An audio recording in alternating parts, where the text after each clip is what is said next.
राधे राधे। भगवद गीता पढ़ने का शॉर्टकट क्या है और इसे कितनी जल्दी पढ़ सकते हैं? आइए जानते हैं इस छोटी सी स्टोरी से। एक बार एक व्यापारी था। उसके पास सब कुछ था, लेकिन अपने तनाव वाले स्वभाव के कारण वो चिंतित ही रहता था। एक दिन वो ज्योतिष के पास गया।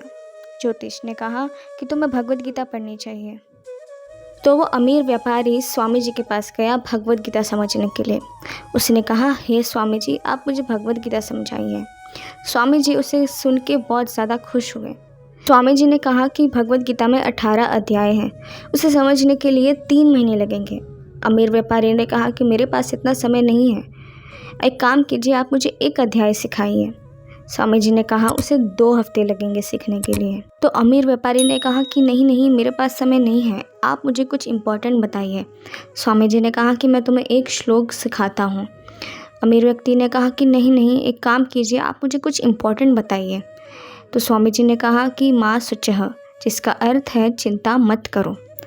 तो अमीर व्यापारी ने कहा कि चिंता मत करो, मेरी इतनी ऐसी परिस्थिति है जहाँ पे मैं चिंता कर रहा हूँ और आप मुझे कह रहे कि चिंता ना करो, आप मुझे कुछ डिटेल में बताइए ना।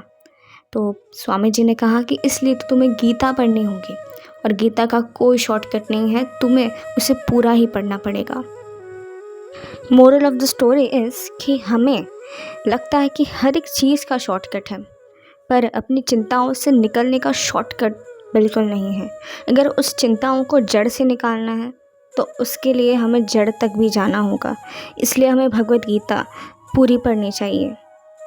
भगवद गीता कभी भी और कैसे भी परिस्थिति में पढ़ी जा सकती है।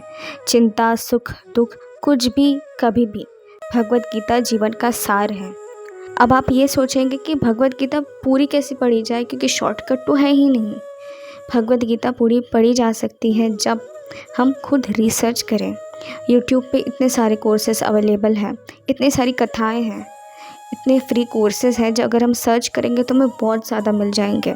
हमें भगवद गीता रोज़ पढ़नी होगी और अपने आप से थोड़ी थोड़ी कोशिश करके समझना होगा, या फिर अगर हो सके तो हमें किसी भक्त के आश्रय में होकर भगवद गीता समझनी होगी।